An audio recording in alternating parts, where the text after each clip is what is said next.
like to invite you to this presentation as well as interactive discussion on the topic of case study. So before starting the formal deliberation, I would like to know about the participants of today's workshop, so that I shall at least try to orient my orient my discourse, rather I should say, to relate some of the areas if I am capable of doing that. But still, it is important to know about the participants with whom I am planning, or I shall be interacting. So kindly introduce, if you are already online and can hear me, please.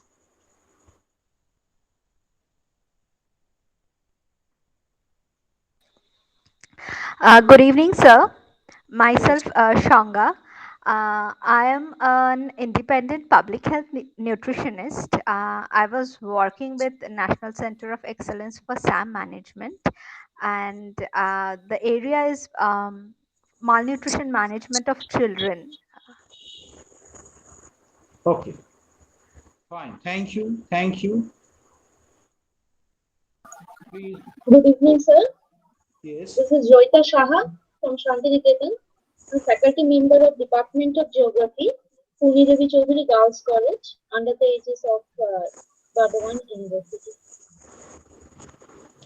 Yes, thank you. So you are from geography. Yes, sir. And I see Srimanto Mondol. Yes, Srimanto. Please, you can introduce yourself in Bengali as well. Hello, sir. Yes, please. Sir প্রথমেই আমি আজ এই গুরুত্বপূর্ণ একটি আলোচনায় সবাইকে আমি আমার আপনাকেও আমি আমার প্রণাম শ্রদ্ধা জানাই, এবং আরো যারা স্কলার আছেন এবং আমার যারা আমার শ্রদ্ধা ওনাদেরকে সকলকে আমি আমার আন্তরিক শুভেচ্ছা এবং শ্রদ্ধা, প্রণাম, ভালোবাসা জানাই। স্যার, আমার নাম শ্রীমন্ত মণ্ডল। আমি Vidyasagar university Adivasi studies department PhD scholar. Okay. And there is author Power, A Power. May I know you from which discipline? Hello, sir. Myself, Power Ramchandra Krishna. Firstly, I am a lecturer in junior college, and presently I am a research scholar in Nanded University. What's your discipline? Zoology, special in zoology. You are from zoology, yes. আমি Santali department Santali, discipline Santali. Okay, thank you, Srimanto. There is Lalit Mourjo. Sir, Yes. myself Lalit Maurya, Assistant Professor, PPN College, Kanpur, Department of Economics, affiliated to CSJME University, Kanpur. Yes. Fine. So you are from economics, and there is Shubhamoy Kundu. Shubhamoy is from.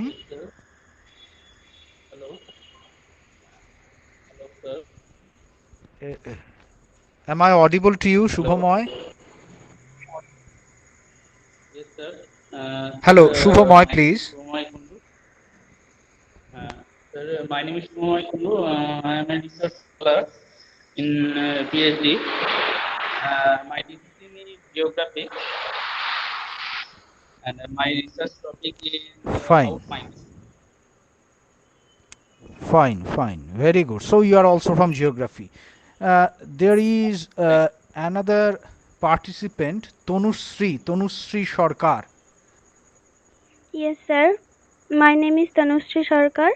I am pursuing my master's degree in rural management from Fine. Vishwabharati University. Very good. Very good. And Umme Ramanna, I think, Good evening, sir. Myself, yes. Umme Rumana Varlashkar.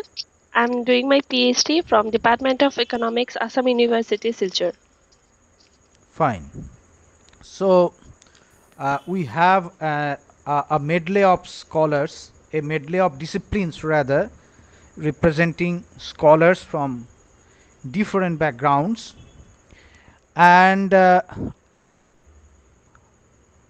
present discussion is on case study.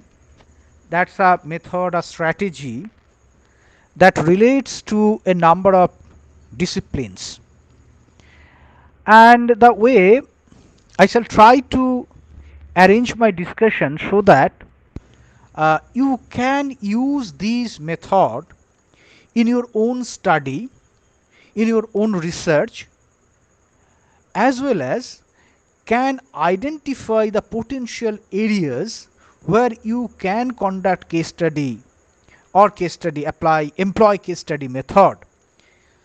So with this I would like to switch over to a PowerPoint presentation. Just give me a few seconds so that I can switch over to uh, another system to start with the presentation. And with this presentation, the first part is the theoretical discussion on the case study method, and in the second part I shall give some examples from my own study, some published works in which I have used case study method. So the first thing is the theoretical discussion, and the second part is the illustration of that theory which I have done. And in between these two, I shall always expect, I shall always welcome, if you have any question, you may raise your hand, you may put the question so that I can clarify that question and again move on with the discussion. So with these few words, let me switch over to the presentation. Just a minute.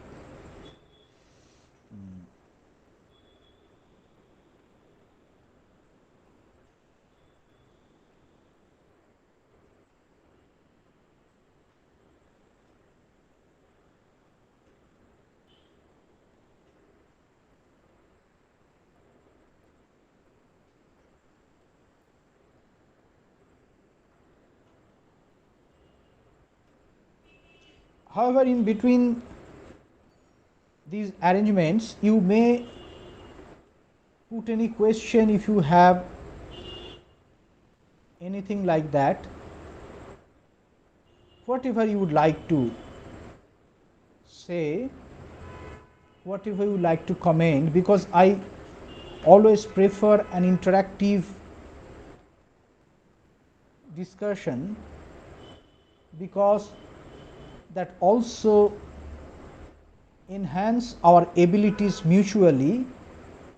At the same time, it provides me with the scope to assess my faults and limitations. So it's a learning lesson for myself as well,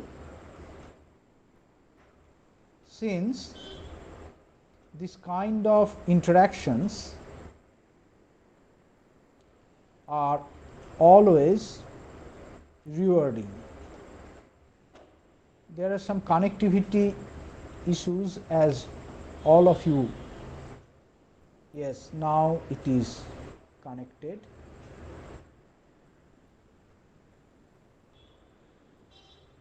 Please.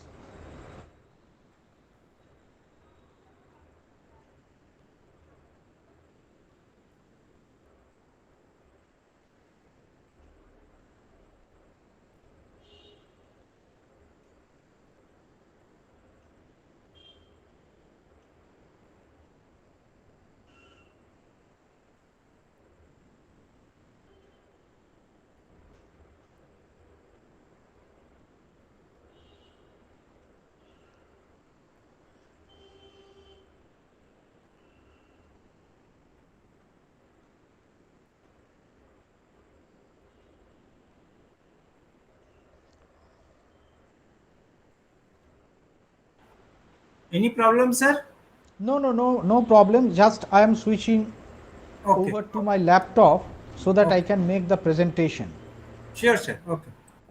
No problem. Actually, it just takes few minutes.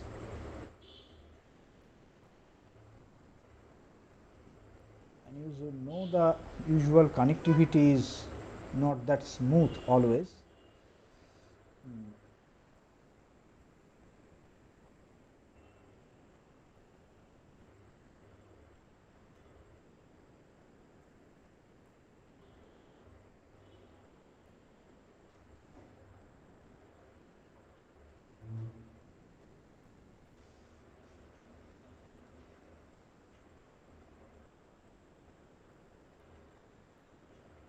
Sorry, just a minute, please.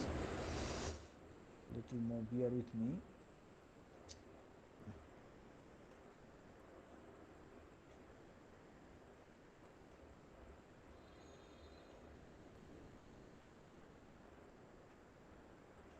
I don't know what happened. It is taking so much time to. No issue. No issue, sir. Time নিক না কি আছে machine তো আসলে এই লিঙ্কটা অনেক সময় কি হয়, খুব ফাস্ট নয় তো কানেকশন, এটা একটা অসুবিধা তৈরি করে।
Yes, now it is opening. I am leaving this platform. Again, I shall be returning to this.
Sir আপনি নিজের আনমিউট করুন, মিউট আছে ল্যাপটপটা।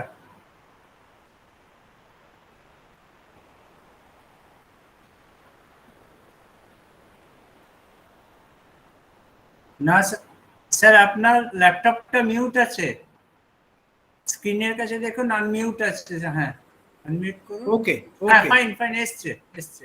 okay, fine. Okay, is it visible now? Yes, sir. Yes, sir. Okay, fine. Yes, sir. Okay, fine. Now the question is, what is case study?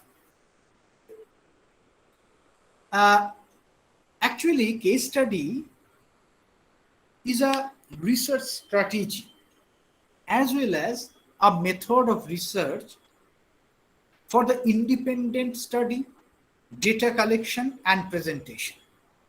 Now, each of these statements, each of these words that I have written here needs qualification. Why? Because it's a research strategy. That means it is independently a strategy that you can take only case study to do a complete work. For example, an independent work.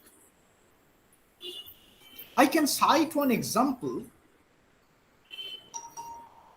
of a very important study which was done in the 1930s by White, W-H-Y-T-E, Street Corner Society. He belonged to that Chicago School of Sociology, where he used the case study method to do a particular independent study on an Italian slum, Corneville, and the book that was published out of this case study was Street Corner Society. We know about Richard Lee, another very renowned anthropologist. He studied a particular woman in the so-called Bushman society, we call Kungshan society in Africa. And the book Nisha was the study of that particular individual. A few years back, I was also going through another study that was done on a leper Brahmin of South India and published in the form of a book, Leprosy and Life in South India. So, on the basis of case study, as a research strategy, one can do an independent study. And there are many other examples of studying a business organization. Famous study was on Samsung and of course Apple and Samsung Industries. Or the case study may be considered a method only, a method for the collection of data that we do very frequently in anthropology, sociology, and of course in geography as well, that it is used as a method of data collection and as well as presentation of data in combination with other methods. So it is an independent strategy as well as a part of strategies, part of methods for the research, for the purpose of data collection, presentation, and a wholesome, a complete work. And these strategies preferred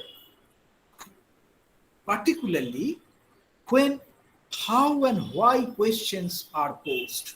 We know that every research, whenever you embark on a research, you are confronted with certain basic questions: what, why, how, when. And of these questions, when the major thrust is on how and why questions, then we take up, or we may preferably take up case study. Secondly, we go for case study when the investigator has little control over the events.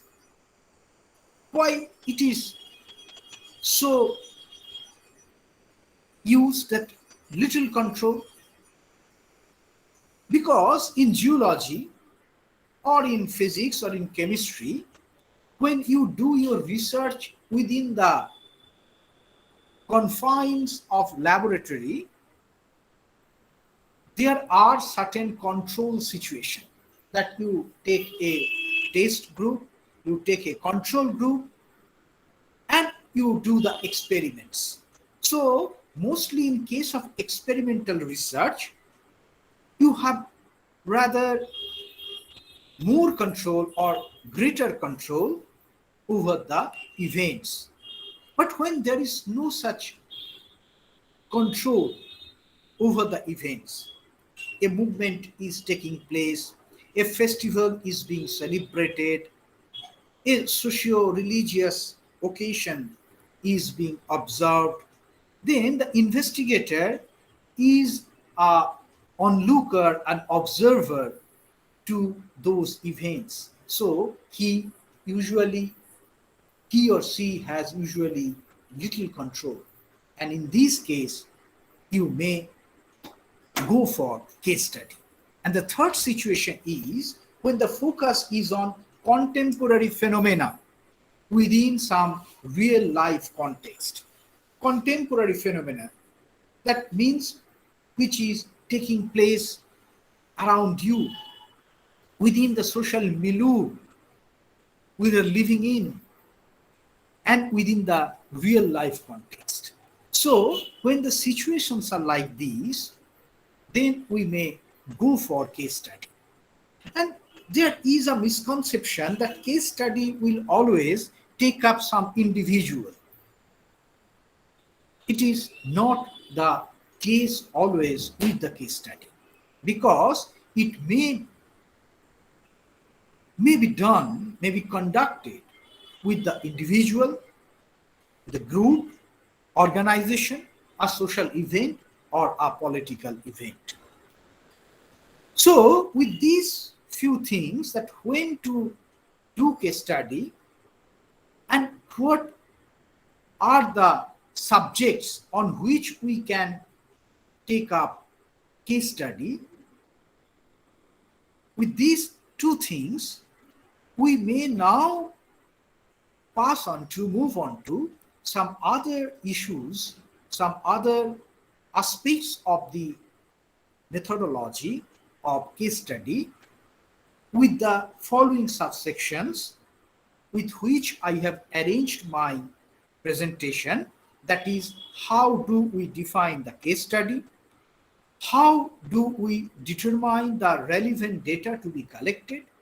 And what to do with the data collected. So first thing is, how do we define it? So what are the characteristics of case study? When do we take up case study? What are the types of case study? What are the major concerns for case study? And second thing, which are the important data sources, relevant sources from which we can collect data? How do we determine these sources? And what will be the result of our study? Now, defining case study. One of the most celebrated authors of case study method, Robert K. E., gave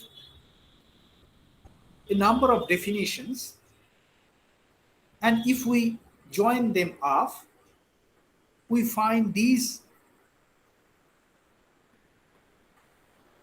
notes which serve well as definition for case study. What Robert Ian says, a case study is an empirical inquiry. That means which you do empirically, that which comes through experience. So a case is an empirical inquiry that investigates contemporary phenomenon within its real life context, especially when the boundaries between phenomenon and context are not clearly evident. So, in the first part of the definition, he states that it takes up contemporary phenomenon, it is empirical in nature, it takes up things in real life context that is happening, and a very interesting point he mentioned, that is the phenomenon and context are not clearly demarcated. What does it mean? Again, take the case of geology or physical science. In that case, we take the phenomena, in most of the cases, out of the context. Take a particular animal to the lab and conduct our investigation on it. So in this case, the phenomenon and contexts are separated. But when we do case study, we go to the context in which the phenomenon is taking place, and thus it is entangled with the context. This is a very important difference between case study and other kinds of inquiry. That means natural science inquiry, that means physical science inquiry. Next, what he said is that the case study inquiry copes with the technically distinctive situation, which there will be many more variables of interest than data points. So rather than quantitative, it is more interested in qualitative data, variables of interest, qualitative data points, not the quantitative ones. And as one result, relies on multiple sources of evidence. That is very interesting. That case study is itself, as a method, is a combination of several techniques. So now one interesting term for field method is coming up, that is technique, and what is its relation with method. Method is the broader category of approach than technique. For example, you may use the interview technique, interview or conversation, to collect data in case of focus group interview, during participant observation, during questionnaire, during schedule or census work. So in this case, the questioning, interviewing serves as the technique to the method of schedule, census, case study, or participant observation. So similarly, a case study also takes up several techniques, several sources, and combines them to the body of case study as a method. But whatever sources it uses, whatever techniques it uses, all these converge in a triangulating fashion. In a triangulating fashion. Triangulating means when things are judged upon and the evidence are amassed, that means collected to prove a point. That is the method of triangulation, that you are collecting several data and trying to prove a particular point. So this is the idea of triangulation.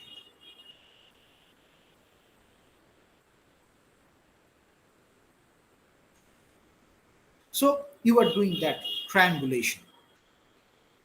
And as another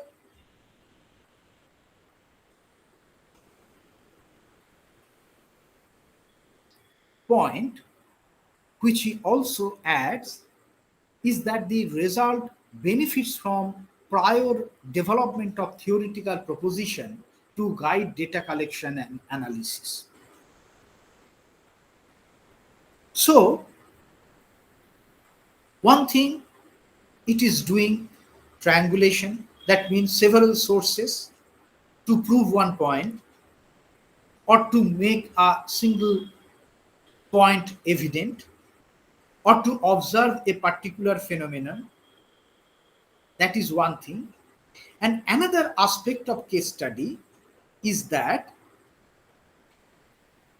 it is benefiting from the prior development of theoretical propositions to guide data collection and analysis. That means when there is a theory and you are trying to prove that theory, accordingly you are collecting data. So there is a prior development of theoretical proposition. I shall explain it again when I will give you some concrete cases, that how the prior development would influence the data collection as well as analysis. So from Robert Innes' definition, we find that it is an empirical study of contemporary phenomena, where boundaries between phenomenon and context are blurred. It takes up triangulating strategy, and it is also influenced by the a priori judgment that guides the data collection in case study method. Case study is also defined by as early as in 1929. Actually, case study method is being used in social science for pretty long time.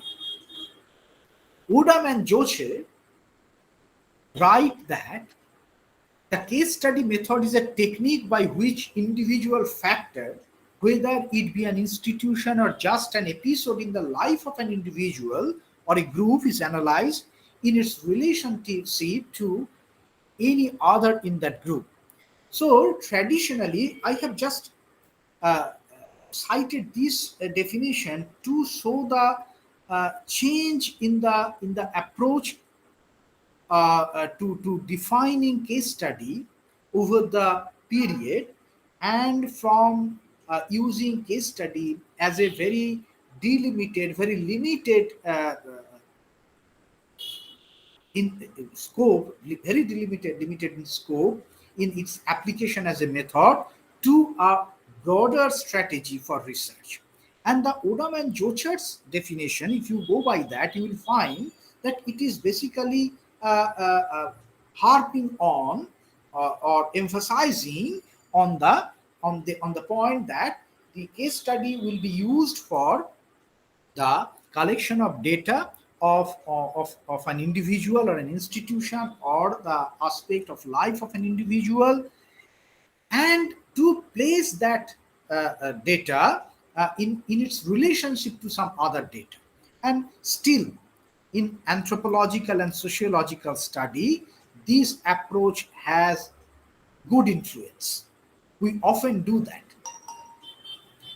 But the later strategy for case study is quite broader, as you have already seen in the definition of in. But from these definitions and from the analysis of the nature of case study, another very celebrated scholar of social science research method, Burgess, he used to refer to case study as social microscope. Social microscope. Why social microscope? Because it takes to the study, or it studies very minutely. It studies in minute details. So just like microscope, it is a social microscope, if metaphorically said. Now, from these definitions, we come to certain features of case study method. And from these definitions, Platt stated that our definition of case study is then one in which there may be only one case, maybe more, but crucial feature is that the individuality of each case is retained, number not treated as important. So the whatever may be the number, it may be a single case, it may be multiple case, but each case is distinct, individuality of each case is retained, and these study may take place independently or in combination with other studies. So now it is obvious what can be the features of case study. That one single social unit or more social units may be studied. For example, a family or a school or divorce law, whatever may be, social unit or institution that may be taken up for the study, or a festival like Durga Puja, like Moharram, like Sohrai, festival of the Santal and other tribes. So whatever may be the units, it may be a single unit, it may be more than one unit, and accordingly it has been classified as single unit case study, multiple unit case study, and sometimes it is holistic case study, sometimes it is embedded case study. That means within one case study there are some subsets, embedded units of cases which are also addressed. For example, if you take up a study of an institution, a factory, you will find different smaller units, different sections of that factory, and cases of these sections may be taken up to portray a complete, a holistic understanding of that factory unit. So it may be a single case study, single unit, it may be multiple unit. Again, within a single unit, there may be some smaller units or embedded units. Secondly, as I have already mentioned, it is studied intensively in minute details. Secondly, it's a complete study, it is qualitative in nature, it is direct and emphasizes on the interrelationship. So these are basically the feature of case study. Now, while dealing with some theoretical dimension of case study method and also the practice of methodology in social sciences, you may often come across hierarchy of strategies. So that there are certain phases of research, because you have already, I think,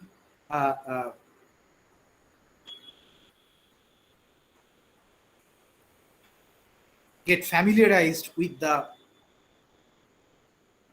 classes like research design, or the research plan, stages of research. I think you have also come across this type of deliberations where a developmental strategy for the collection of data through certain phases is advocated. And in this hierarchy, it starts with exploration, then description, and then explanation. So you first explore certain thing, then you describe that, and next you come to the explanation. And in each stage in this hierarchy, a particular method is indicated. Similarly, for the exploratory phase, when you are trying to know something new, then case study is the method, as it is suggested. After knowing that a particular, say for example, particular village, and you are trying to explore that village, its history, its location, its settlement pattern, the ethnic composition in that village, the nature of plants and animals in that village. So everything that you are trying to explore, you give a case study of that village. But now you need to have concrete data on the village. How many people are there? What are the gender divisions? What is the demographic profile? So now you need description. And for that purpose, you need some quantitative data as well as some qualitative data.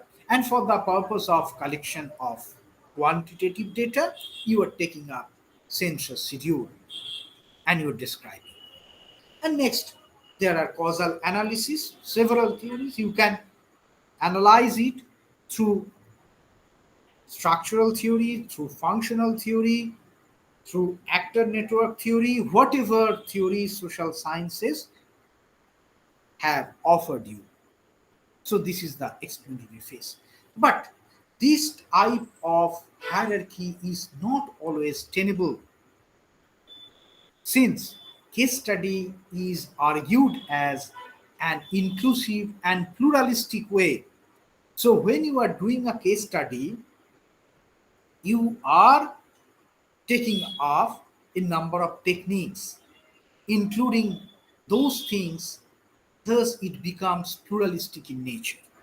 For example, what we do in our study in social science, in sociology, in anthropology, in folklore, even sometimes in literature, geography as well, we take students to some area and try to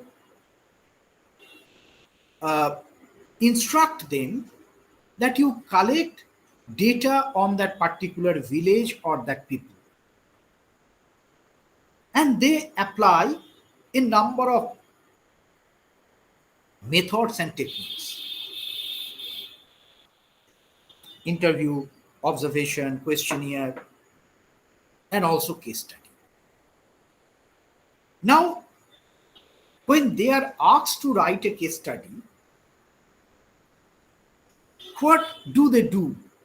How do you do the case study? You will ask people, you may take their photograph, you may consult documents. So this way, you are getting plural. Your sources are plural. Your nature of inquiry is plural because you are exploring new things as well as describing those things and trying to draw some causal relationship. Why this is so? Why this description holds, not the other? So exploration, description, and explanation juxtapose.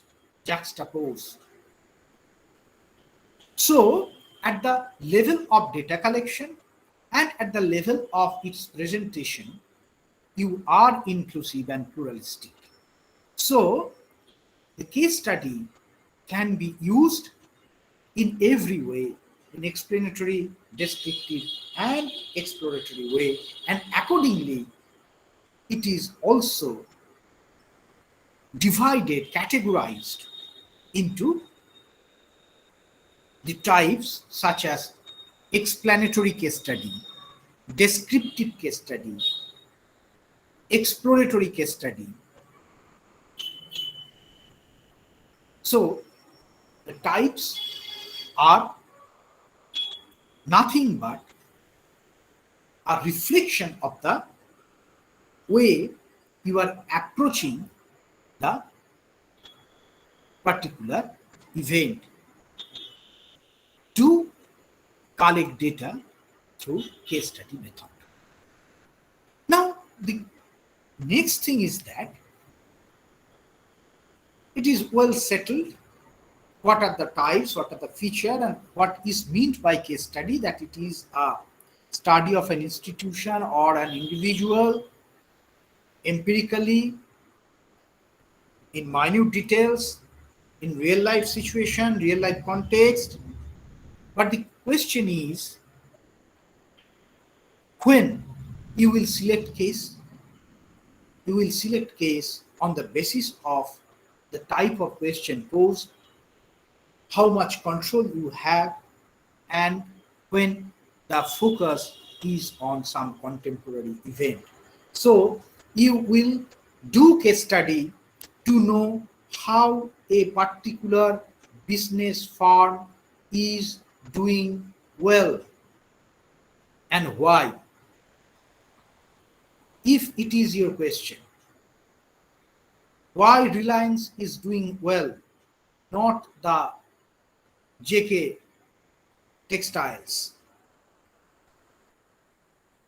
then case study will be the most preferred technique.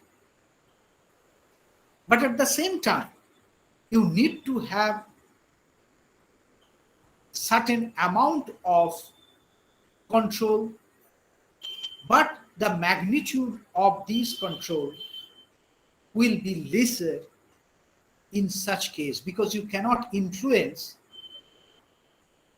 that particular business firm or a particular organization which is holding a particular festival, and you have to experience it as it is happening. And when you are planning to do a work on any contemporary topic, then you select the case study. After the selection of case study, you have to make a design. And I think you have already studied, you have already get familiarized with what is meant by research design, study design. So I shall not elaborate what design, research design or study design means. The only thing for the present purpose, I shall just try to point out what are the basic components for the case study design, and how this design, whether it is the right one or properly chosen or properly designed, how it can be validated. Then there will be certain steps to construct this validity, or to ensure validity for this case study design. Now, every case study must have a question, a proposition. Number 3, units of study. Number 4, logic, linking data to proposition. And number 5, criteria for interpreting findings. So, whether small or big, whether part or a total study, a case study must have a question. If you are planning to know about agriculture, then the research question may be like that: how a particular cultivator does rice cultivation, if this is the question. And there may be some proposition or propositions. What sort of propositions? For example, the cultivation of rice depends much on the vagaries of nature, or the cultivation of rice at present is not that dependent on the climatic condition or the more or less little fluctuation of environment. These two may be the proposition following the question, that how it is being done, and with this proposition to support or to prove or to disprove, you have to answer that question. Then you will select units of study. Individual cultivator, more than one cultivator,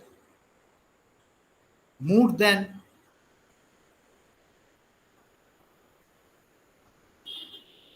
varieties of one variety of rice, or the number of varieties of rice. These may be the units of study. It may be, in present case, you can take up individuals as unit of study. Now the question is how we will link the data collected from the units of study to that proposition. That is very important aspect of research, not for the case study, but for the entire research methodology. Linking the data to the proposition, to the research question, is very important. It may be done through inductive logic, or it may be done through deduction. In the most simplest way, that you will deductively link it or inductively link it. But you will do it on the basis of certain criteria. Criteria of production, criterion of environmental condition, criterion of investment, criterion of variety, criterion of locality. There may be a number of findings, and on the basis of these findings, data, your proposition will be validated, will be accepted or rejected. So, through case study, therefore, you are not only collecting data, but also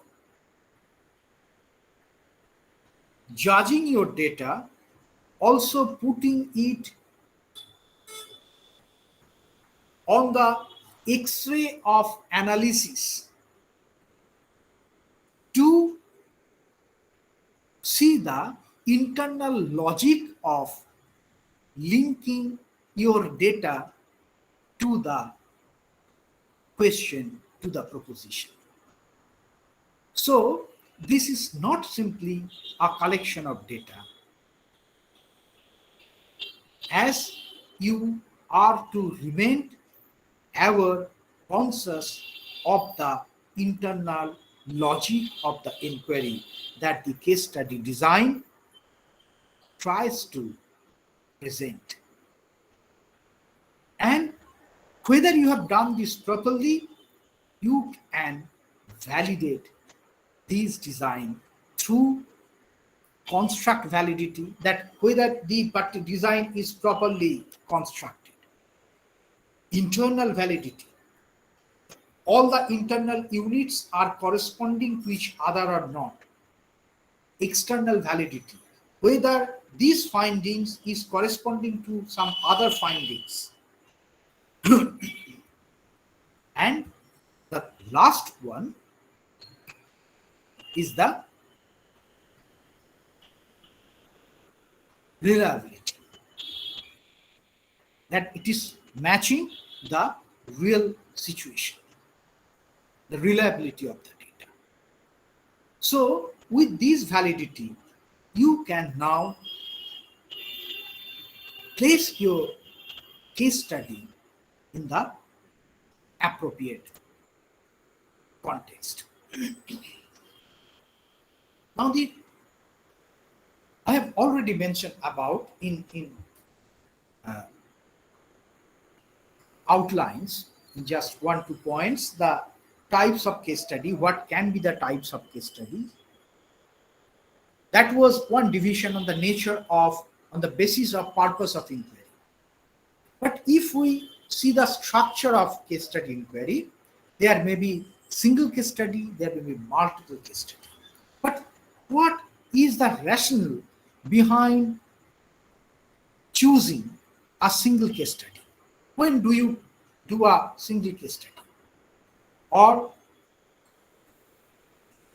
a multiple case study? In case of multiple case study, the rationales which is mentioned for single case study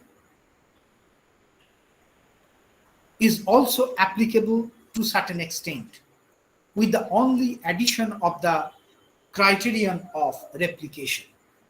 Because multiple case study has a special qualification of replication, that it is replicated. A case study is replicated. Similar cases,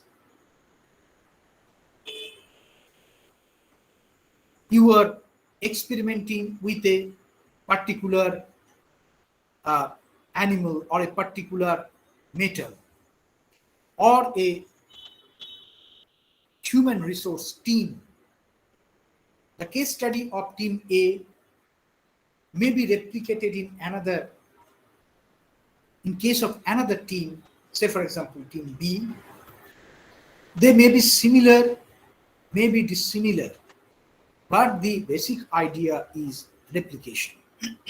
Not in the sense of natural science, where replication, DNA replication is something different. Here, the idea is to see a number of case studies and what are the revelations, findings in those case studies. Same with the original one, the first one, or different. Otherwise, you take a case study for a critical case, for testing a theory, for taking a unique or extreme case, or a representative case. So start with typical or representative case. When you are trying to understand the behavior of a postgraduate student you may take up any one of the students from the postgraduate class department and study his behavior as a typical or representative. But it may appear unique or extreme as well. So you don't know, that is why you have little control.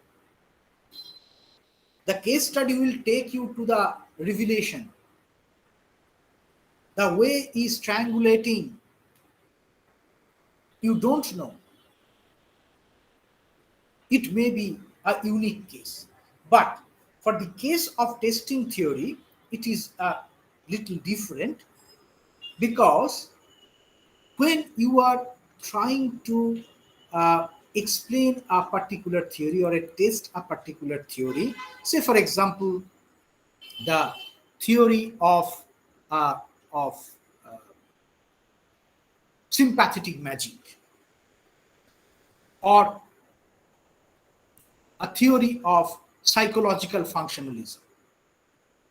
It is seen that in time of crisis, people lean towards some religious activity or rituals, or organize some rituals during crisis. So this is a kind of case of psychological functionalism, because psychologically we depend on the supernatural power, and the supernatural uh, agency acts as a psych.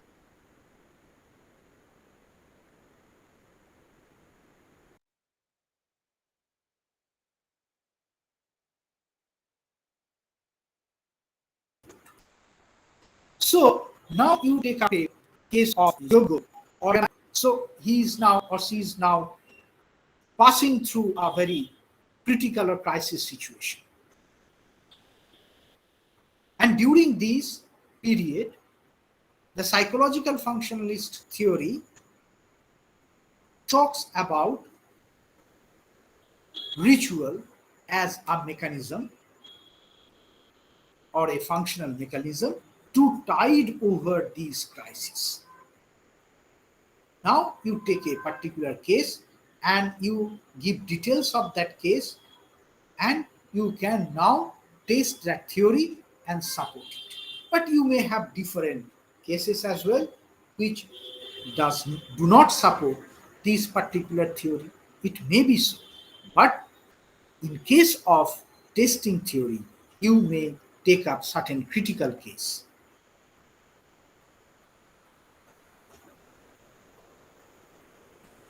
Am I audible, or is it all right with you, or you have any suggestion? So Sir, that, you're audible. should I proceed, or if you have any question, I may pause for some time. If you have any question, you may ask me. Sir, is it possible to give not possible to give us a whole case study, but little bit of more Please. examples of these critical case testing theory and unique or extreme cases? Okay, exactly. Yes, I need this type of feedback from you so that I can explain it further. Yes, certainly. Okay, Okay, thank you, sir. let me take some other questions if anybody has to say.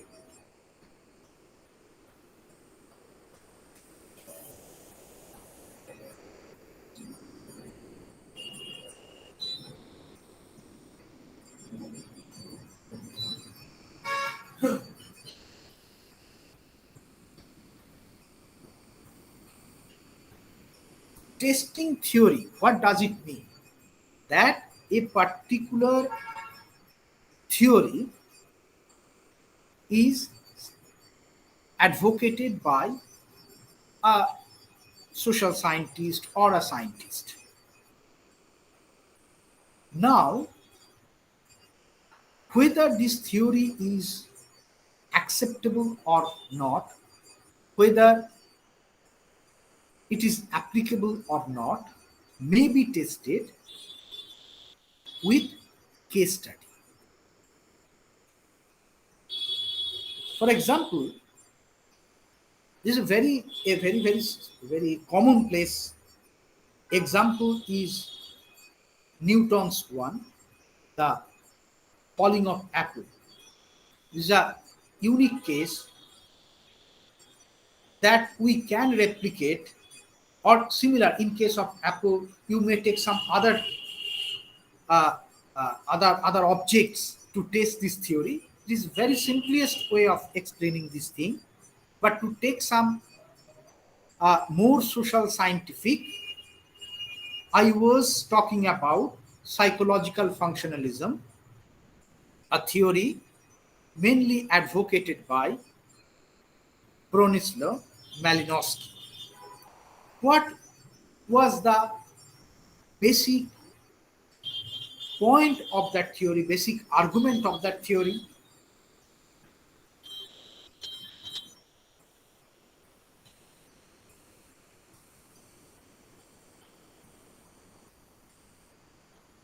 Just a minute.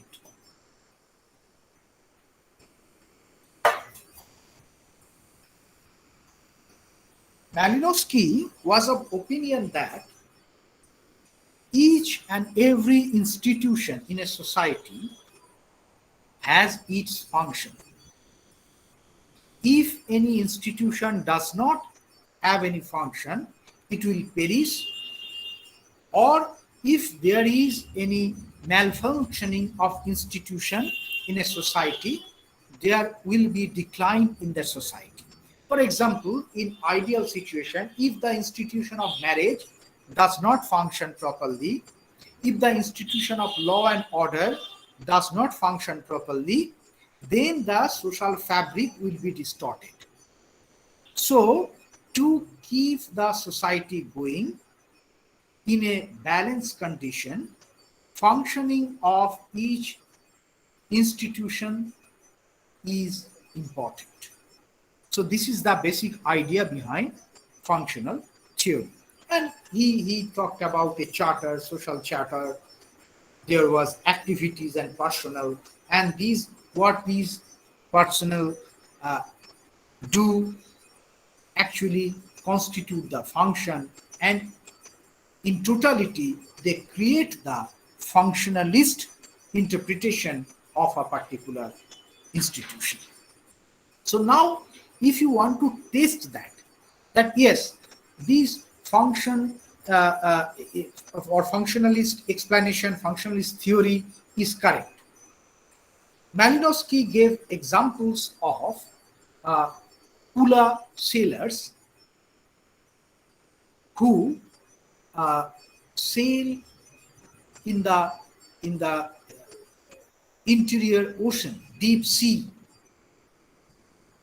hundreds of nautical miles away from the shore for months. And when they go into such voyages, the villagers organize elaborate rituals till they do not return. Some ritual observances continue in their village. Malinowski's interpretation was that this type of institutional or formal arrangement of ritual activity served the purpose of psychological embodiment, psychological support to the members of the family who have their near and dear ones away in the deep sea. Therefore, the function of ritual is to provide psychological support. This is the theory. Now you take off the yoga that I was talking about, the ritual of offering fire worship that often is organized in Kalighat or uh, in Haridwar, in Varanasi, Benares, everywhere, in the name of a political leader who is facing a election. And this is also a crisis condition, a crisis movement. And in this case, this ritual also presumed is to serve the same purpose of psychological support. So this is critical, you may say, things are tested. So the cases are critical because they are taking off a particular theory and make a critique of it. Critique means not the criticism, only to show the pitfalls of that, but a kind of triangulating judgment, interconnecting judgment. That is being assessment, that is being done. So it is critical case testing. Unique and extreme case. In your, say for example, among your classmates, there are only one or two who is very daring, or very irritating. Not all, one or two. These are unique or extreme case. Or very morose, highly creative. These are unique or extreme case. But like the middle of the bell curve, the average are more or less share similar social behavior model of interaction. But those who deviate grossly from these mode of behavior are considered unique or extreme cases. I think I am somehow clear Yes, sir. Thank with you. my exposition. But there is one serious argument against case study. Do any one of you point it out? What sort of criticism, argument against case study may be posed, concerns may be expressed? Do you have any one of you can,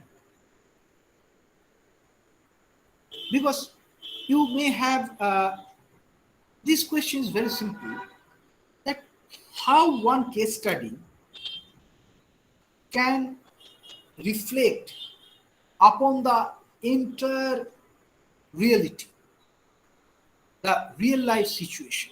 How on the basis of one case study you can infer that this is so and so. This is the most poignant criticism against the case study method, that on the basis of one case study, how can you comment, conclude, generalize? So there is little basis for scientific generalization, because on the basis of one case study, if you try to generalize a particular situation, it will be very difficult for you. Is it not so? What do you think? Yes, sir. How do you confront this question? If anybody challenges your study that it lacks validity, it has no scientific merit, how do you confront it? Because it has little basis for scientific generalization.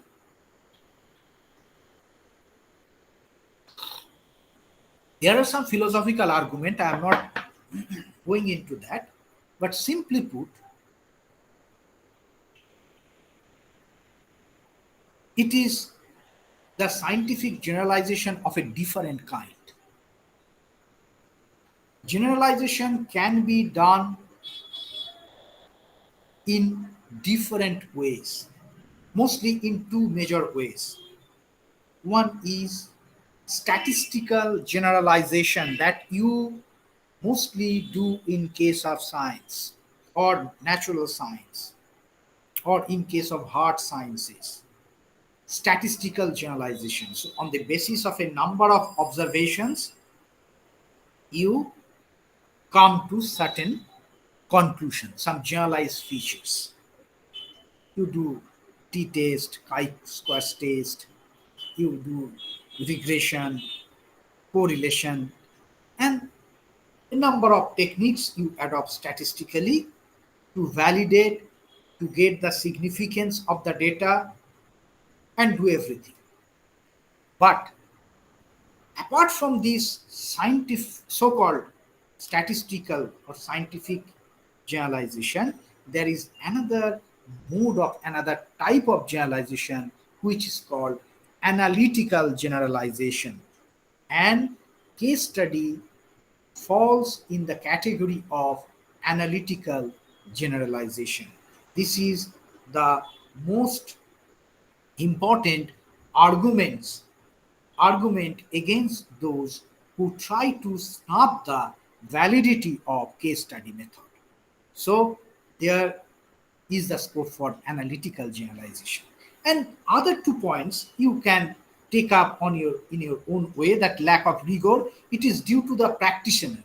How much rigor he will apply, how far he or she would go, it is up to him, because you can instruct a student, a scholar, to do the research, but what depth he or she will go, it depends on him or her.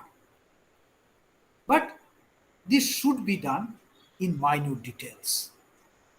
And third point is lengthy and massive. It obviously, but it is also a comparative statement, a relative statement, because if you are to write a book on the basis of case study, it will certainly be a lengthy one and also a massive one. But for general purpose, when you use it as an aid to some other methods, some other techniques of field work or data collection, then its size may vary. It may be smaller in size as well. So, with these concerns properly addressed, we now go to the protocol that we must, that yes, a case study has been done. We have done a case study that must be satisfied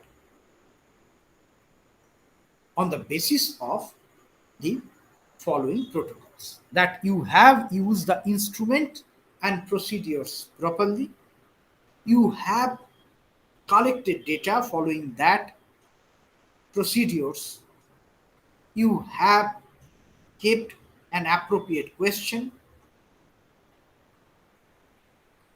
and after collection of data you have presented it properly and made an evaluation of that study. If you do all these things, then it is accepted that you have followed the case study protocol. So you have to follow these protocols. One, you have done a case study. Many of the participants, I can presume that they have already employed case study method in the collection of data, in the presentation of data, but seldom they have so minutely thought about all these aspects, like the protocol, the question part, the propositional construct, the construct of validity, etc. They have addressed these things little, I think. But in future, I would suggest you to at least keep in mind these very simple things, so that your case study is unique, is retained a unique piece of work. So these are the protocol. If you have any question regarding this, you may ask me, or otherwise if it is fine, we pass on to, sorry, sources of data are not there. I see. I think somehow I missed it. Okay, no problem. I can tell you the sources of data. There are more or less 5 or 6 major sources of data. 5 or 6 major sources of data. Number 1, documentation. Number 1, documentation.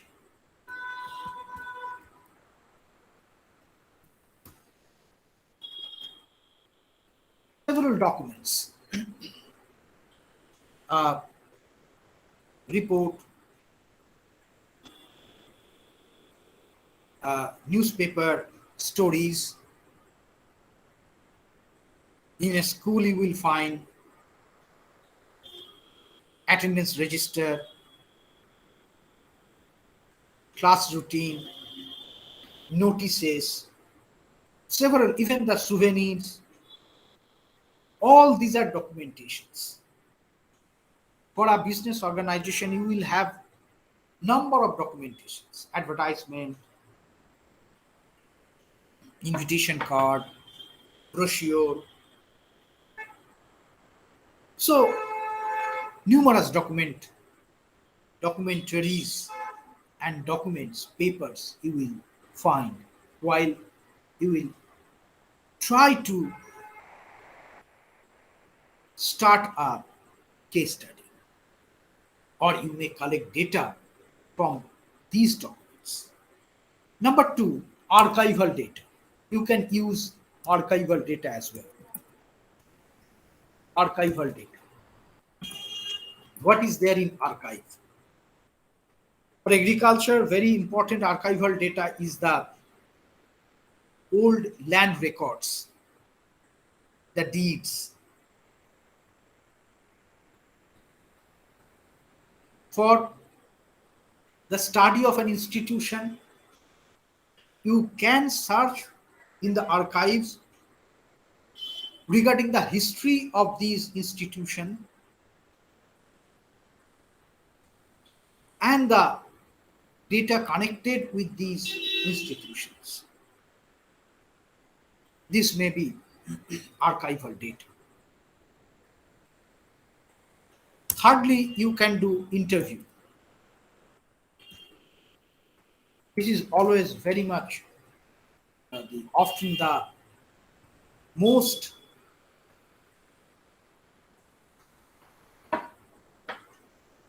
used technique of collection of data in case study. Interview. What is interview? What is interview?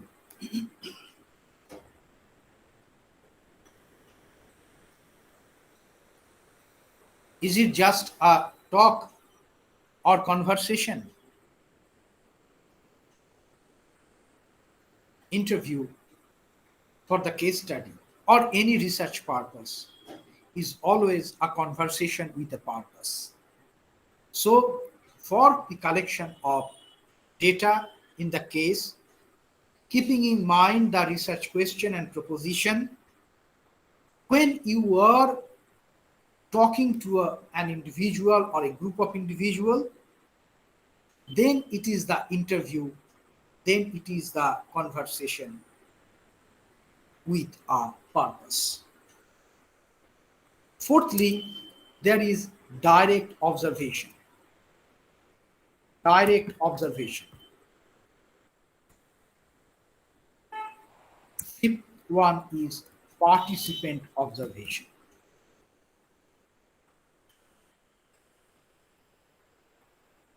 Now the question is, what is the difference between direct observation and participant observation.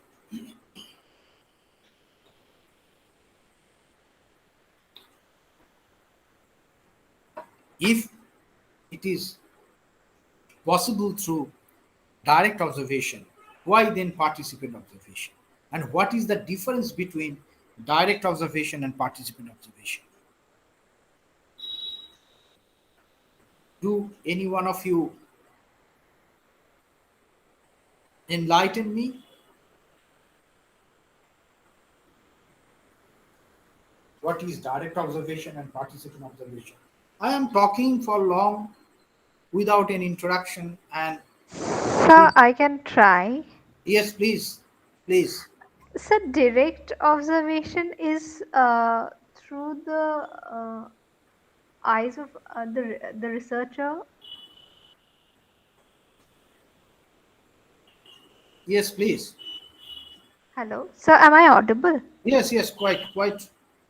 So a direct observation is the during that documentation of the case study or interview, during that process, it's the observations of the researcher, and participants observation is what has been documented, the observations by the participants which has been documented in the case study. Sir, Is there? Yes, please. Direct observation means where the participant, researcher is observing the participant in his or her usual surroundings, like in a household, how they're working or how they're making a decision or something. Um, like, and participant observation means you were like maybe in a FGD or no, not FGD, but yeah, direct observation in his or her surroundings. You're observing that person. Okay. These are very simple things, but very technical in nature. And whenever you will be brushing through social science literature, particularly on the methodologies for the collection of data, you will come across these two terms, direct observation and participant observation. These are very technical in nature, but we have some misconception about what these terms actually mean. Direct observation is what you are observing directly. For example, you are standing by the side of a road and a procession is passing by. You are looking at it. You are observing it. And observation and looking, I think you know the difference. Or seeing. Do you know the difference between seeing and observing? Is it clear first? This is the very basic thing, because observation is considered to be the foundation of science or any inquiry, be it scientific or other. Observation is a foundational process. So, what is the difference between observation and seeing? Can anybody? Sir, in observation, beside this looking at it, you're also thinking about it, like you're analyzing it. That is observation. Analyzing. Okay. And looking is, or seeing it, just have a just watching it, casting a glance on a particular thing. Is it okay? Is it so? So in observation, we also in our memory we try to document all the whatever is happening there. Not just only that procession is going and all the minute details of it. Exactly. That means both of you are correct. Actually, when you are observing, you are in a process, epistemological process. Epistemological process means you are in a process of gaining knowledge. You are forming categories. That means when you are observing, you are putting certain observational trick or certain observational datum to to pin your observation, that from when it starts, from where it starts, for how long it uh, continues, who were the participants, what actually happened. So these type of points you are trying to locate, trying to isolate when you are observing. Is it clear to you? That Yes, is sir. why in case of laboratory, you write down all the observations in a particular format, because you do observation there. And it is direct observation when you are there to look at it. For example, that I was mentioning, that you were standing by the side of a road and a procession was passing, or you were uh, observing election campaign, or you are observing festival, a Durga Puja festival or Durga idol. So these are all coming through in which there is ocular contact. Ocular contact. Then it is direct observation. But participant observation is something else. Participant observation is actually the immersion of observer in the field, in the context which he or she is observing. Do you get what I mean? It is the immersion of the observer in the context in which he or she is observing. That means when you are observing the procession as a part of that procession, one of the revelers, one of the disciples, one of the supporters, and sharing the ideas, concept, or trying to understand the things which are taking place in the way the people who are organizing these do. This is participant observation. Am I clear to you? There Yes, is a sir. very slight difference, but substantial difference, qualitative difference between these two observations. Yes, sir. I have just one clarification needed. Can both happen in the same case study? Like I can have both sources of data. Yes, even all the 6 sources of data you can use. Okay. For You can example, use all the sources of data. If your research question demands so, if your proposition needs that, you can use all of them simultaneously. Because in each and every context, you cannot do participant observation. If you want to know the history of a school, can you get back to 60 or 100 years back at the time of the setting up that particular institution, when the people are participating in the nationalist movement, and out of that nationalist zeal, they set up a school for their own children? You cannot get that. For that, you have to search in an archive what is written there.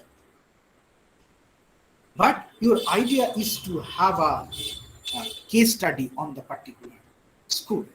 So you can do that.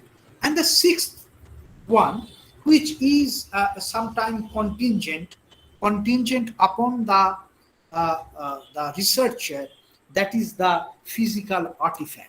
Physical artifact. This is very interesting, and I used to call these as the metaphysics of research. This is the metaphysical part of research, because you don't know, sometimes certain research takes a term which is beyond our imagination. We don't know that it will give such a result, and certain things happen in the field that we don't have any clue of of its happening. So this type of, and it depends on the physical artifacts of an individual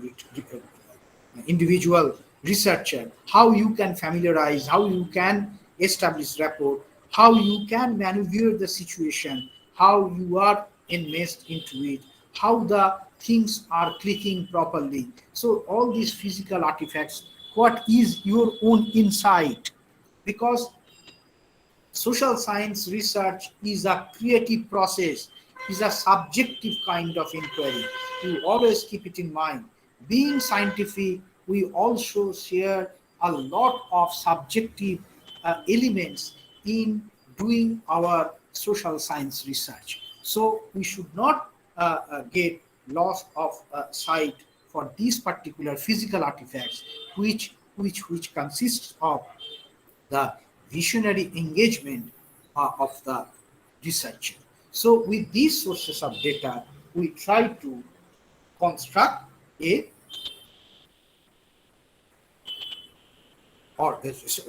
case study. We collect data for a case study. So this way, the case study is defined, characterized, and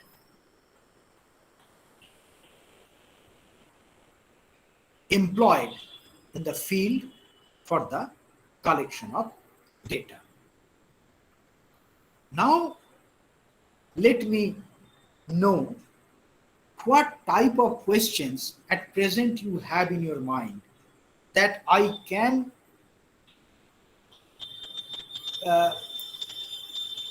answer, or I can explain, or I can present or elaborate through illustration. What question you actually still you want to know? Sir, as you have while discussing, you said that so when to understand that during evaluation of to explain it. So when to understand that I mean when to go for multiple case study, and when to understand that These this many, is I in got enough. your point. Okay, how many cases I shall take up to prove my point or to complete my work? Yes, That and means, when to understand that yes, this is enough. Yes. that means same thing. When you will go for multiple case studies, and if it is multiple, how many? This is the question. Is it so? Yes, sir. Yes, that I have already mentioned that when you take up single case, when you take up multiple case, and when actually you have to go for case study at all, single case, and that I've already mentioned that when their first thing was how and why question that prompts you to take up case study method. Secondly, when you are into the field, you go for some unique case, typical case, and critical case. It may be so that you take some typical case, some unique case to give the comprehensive idea of the situation. And if it is a theoretical kind of research or more theoretically informed work, you may test theory through some case studies. But the first thing is that what and why question, and then you will focus on unique and typical case. And when for the multiple case study, because you want to focus on certain representative case, that this is the area of behavior, you start replicating. You do first study, you get certain features, then you do another study, you get some 2 or 3 new features, you get go for third study, you get one more feature, you go fourth study, you get no extra feature, through that case study. So now you can limit your case study into 3, because 1, 2, and 3 case study have exhausted the possibility of ranges of behavior or the ranges of questions or variables that you are trying to understand. Is it clear to you? The Yes, common sir. advice is, if it is not a single case study for certain methodological purpose, why I am saying so? For example, I was giving example of the Kung woman, Nisha. In that case, there was a methodological point to prove that even doing a single case study, one can reflect the entire society. In Richard Staples' study that I mentioned also on the leprosian life in South India, which was a study on a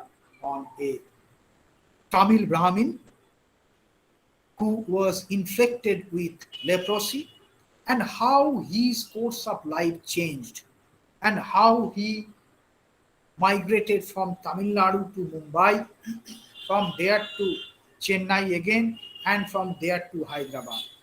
So this is the story. This is the case of an individual, though it is life history method basically, but there was a theoretical point to prove in addition to the case study, that was the multi-sited ethnography. In that case, they took up a single study, but made triangulations, combined several other approaches, several other methods as well, because case study gives you that scope. You do not get that scope in case of census method, questionnaire, because the things are fixed there. You have just to put the data. But in case of this method, you can flexibly use the techniques and methods to collect data. So in that case, you may take a single case study. But when the point is to give the range of variables, to get a sense of the range of variables, you may continue more case studies as well. The suggestion of the scholars, as I have found from the books, that they suggest 3 to 5 case study for a single question is sufficient. 3 to 5 case study for a single question is sufficient. But I do not suggest you to go by these numbers. You should go by the quality and the kind of questions with which you have started your research, and to see whether these questions are properly answered following the research protocol you are observing. So this is my suggestion, and I think this note on the number of cases which you should take up will give an answer to what the question you have put. Is it okay? Yes, yes, sir. Thank you, sir. It should satisfy the question we have put. Exactly. Okay. But there is a number suggestion, 3 to 5. You may consult the second chapter of Robert Ewen's book, published by Sage. There he gave a number that this many 3 to 5 cases you may study. But I don't suggest that this should be a rigid rule. Okay. Thank you, sir. Okay. Now I think we have already come to the second part of my deliberation, and I have only very only a small illustration, one or two, so that I am taxing you for long. But in the meantime, if you have any other question, any other options, you may tell me. But let me explain, or let me say, how do we do case study in the field. For taking a case study on, say for example, on an agriculturist, cultivator, we take how he the data on how he did the cultivation last year. So the year is fixed, the amount of land is fixed, whatever he has actually done, that is written. Only for the purpose of ethical reason, name, place, and other details of identifiers are not used. This is for ethical ground, so that individual cannot be identified for anonymity's sake. Otherwise, in case study, you should write what one individual has actually did, or a particular institution process has actually taken place or has been organized. Now let me read out from a text, is very small piece, to show how a case study is written and what data it contains. This is from a book, The Vedyas, Marginally Explored, Manna and Patra. In this book, they have given a case study, and let me read it out. The title of that section, portion, paragraph is case study. Lalmohan Mal lived in Haulia village. He was a snake charmer. For several years, Lalmohan was suffering from asthma or breathing problems. He died at the age of 70 years. Early in the morning, at about 6 a.m., his sons found that their father was not taking breath. They called the local doctor, who confirmed the death of Lalmohan. Khokon, the eldest son of Lalmohan, took the dead body from the cot and kept it on the ground facing the head of the dead to the north. This is actually a case study on the death among the Bedouin community, and it is describing the case study of death of an individual named Lalmohan Mal. And you will find that it is giving the reason of death, the profession of the individual, when did he die, how his death was confirmed, how his dead body was kept, and also there is description of what actually happened with the dead body and how the dead body is actually disposed. So this is the nature of presentation in a case study.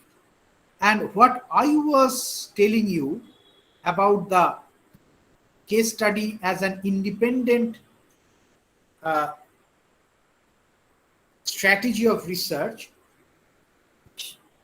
I would like to cite this paper of mine published from US in Anthropology Open Journal. This is a study, a case study of Durga Puja festival of the Bengali Hindus. Do you see it? Is it visible? Yes, sir.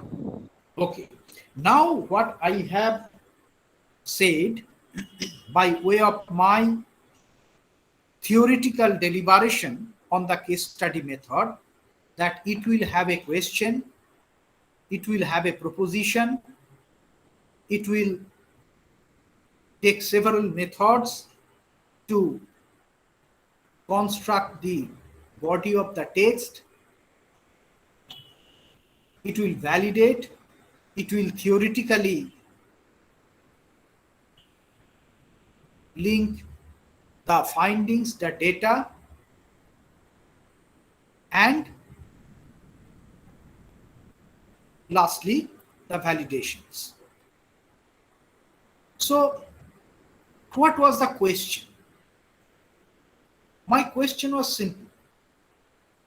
Why Durga Puja is the most important festival of the Bengalis? This was the simple question. And for that, the case study of the Durga Puja was taken.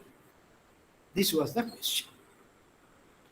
And my proposition was that there is a semiotic association between Indian categories of culture and worship of goddess, with an emphasis on the collective ethos of life. So I have a proposition linking a theoretical argument, or making a theoretical argument, and that proposition relates to the semiotic association between Indian categories of culture and nature of worship of the goddess Durga, which is emphasizing the collective ethos of life. So, with the question why it is most important, with the proposition, now I move on to give the cases.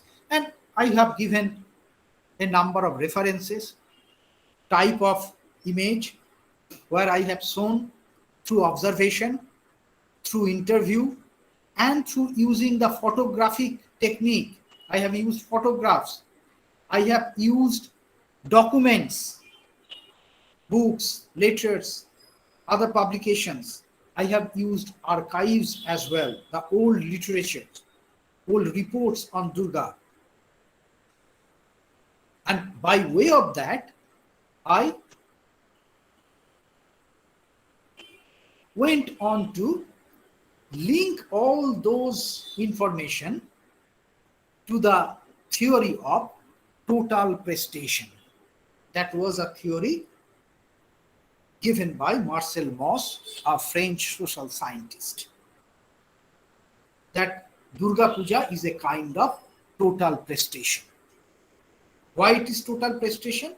Because all the life activities on which I have given data, because this is a unique case, a particular case, given data to show that how it is totally enmeshed with each and every aspects of life. So this is the idea of total prestation. And there I made a critique of Western scholars that you have done it in a piecemeal way, and you have not properly understood these sentiments of our collective life. Even whenever we live in our para, in our settlement, in our village or town, we live collectively. We live in a larger mass of kinship. When you go out of your home and visit a vegetable seller or a grocery seller, you do not ask him, calling his name, if he is senior to you. You use some honorific, you call him Dada or Bhaiya. So the particular point is that the kinship of dada or bhaiya is also extended to an individual who is not related by blood or some way with you, just a co-resident, and your collective self is so large, so broad, that you live in this way. And the goddess Durga with her family actually epitomizes this sense of collectivity, which is also reflected in the Jajmani system, in the economy, in the polity, in the social and cultural life of the Bengali people. That is why it's a total immersion, total engagement.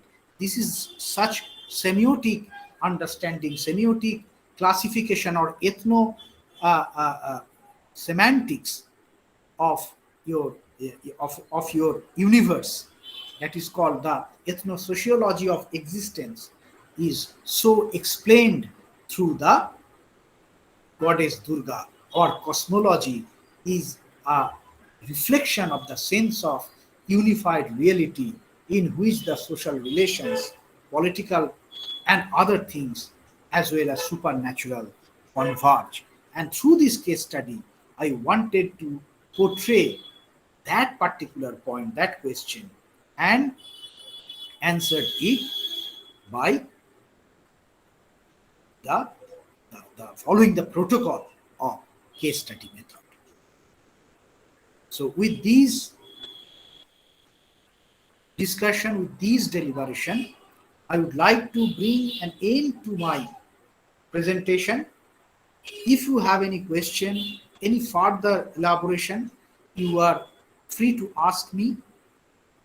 If you have any comments, want to point out the flaws in my presentation, I am very much open to all these sorts of feedback from you. Thank you very much for giving this opportunity to talk before you and to present my understanding work on case study. Thank you.